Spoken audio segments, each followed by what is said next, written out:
This past weekend, Maryland beat Penn State 35-19.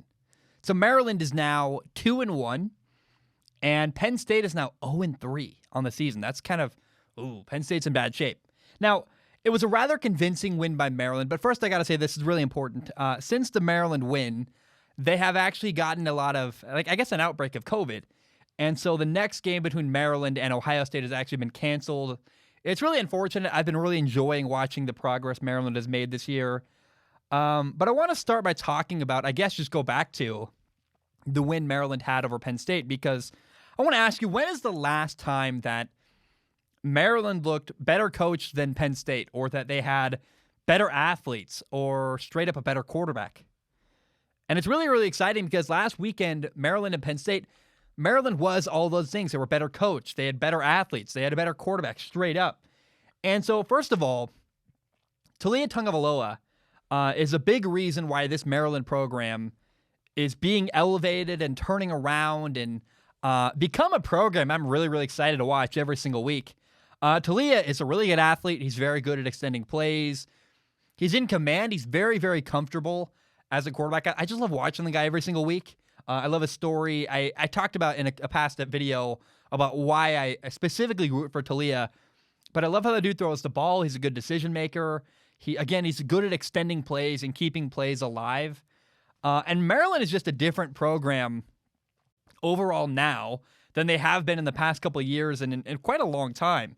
I mean, Maryland embarrassed Penn State. They were up 35-7 early in the third quarter in this game. It was 28-7 at halftime. And so part of why Maryland is turning things around is their coach, Mike Locksley. It's Taulia Tagovailoa. It's also they have two stud freshmen and, of course, a couple other really good freshmen. The recruiting has been very, very impressive. But two people, Rakim Jarrett, and a corner, Tarheeb Still.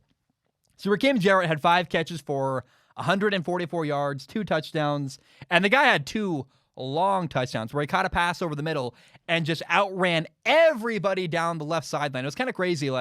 He came from right to left, had 2 long touchdowns on very similar looking plays across the middle of the field for a long run after the catch. And, before Mike Locksley was the head coach of Maryland, he was the offensive coordinator for Alabama. And then you also know, if you're a Maryland fan, you know that Taulia Tagovailoa transferred from Alabama to Maryland. And Rakim Jarrett looks like a recruit that Mike Locksley might have stolen from Alabama. He's that talented. He's that good. Rakim Jarrett is a big play, speedy home run hitter. He had 2 plays where, again, he outran everybody down the field for a touchdown. He's a guy that I think if you're an NFL person, you put Rakim Jarrett on your radar and go, watch this kid grow at Maryland with Taulia Tagovailoa. Now, I also want to give a shout out to Maryland. He kind of plays a nickel corner, meaning he's the corner that often covers guys in the slot. And I'm nervous about getting this name wrong. It's Tarheeb. I'm going to call him Tarheeb Still. He's playing the nickel corner, covering slot receivers mostly. The dude had 4 tackles. He had 2 passes defended. He looks really good in coverage. He's only a freshman. He had, again, really good man coverage against Penn State. And as a whole, I look at this Maryland team. Their offense is better. They got better athletes. They've got really good freshmen. Their defense looks really, really good. This whole Maryland program is a brand new program making a resurgence and kind of turning things around. It's very exciting. And it starts with their quarterback, Taulia Tagovailoa. He's awesome. And I really love watching him play every single week. He had a bad game to start the year, and then it's really turned things around since. And I think Taulia, I honestly believe that the first game was some nerves and some stuff going on with playing that first game. But ever since that first game and that bad start, he's really settled in and looked phenomenal the last 2 weeks for Maryland. Now, Penn State. First of all, I really believe that Penn State's being held back by their quarterback, Sean Clifford. I have never been very impressed with Sean Clifford. The first time I really saw him play any meaningful amount of snaps was against Minnesota last year. Remember when Minnesota had this crazy upset win over Penn State, and I went, yeah, Sean Clifford is not the guy at Penn State. And I kind of can't believe he's still starting. I guess he's going to split time with a new quarterback moving forward. But when I heard that Sean Clifford threw 57 passes in this Maryland game, I cringed. I went, oh my gosh, that's terrible. He really struggles with accuracy. Sean Clifford, misses receivers that are open constantly. Like, he has guys open over the middle, and he can't hit the throw, or he's got guys open on the left or right sideline. He just misses with inaccuracy, and I go, how is Sean Clifford still the starting quarterback at Penn State? It kind of blows my mind. Every time I watch Penn State, I go, this guy still? It's not good. And, Sean Clifford's preparation kind of is to blame. I look at him and go, he's probably just a typical guy playing college football, enjoying the spoils of being a starting quarterback for a major D1 program. He doesn't look like he's very well prepared, and his attention to detail is awful.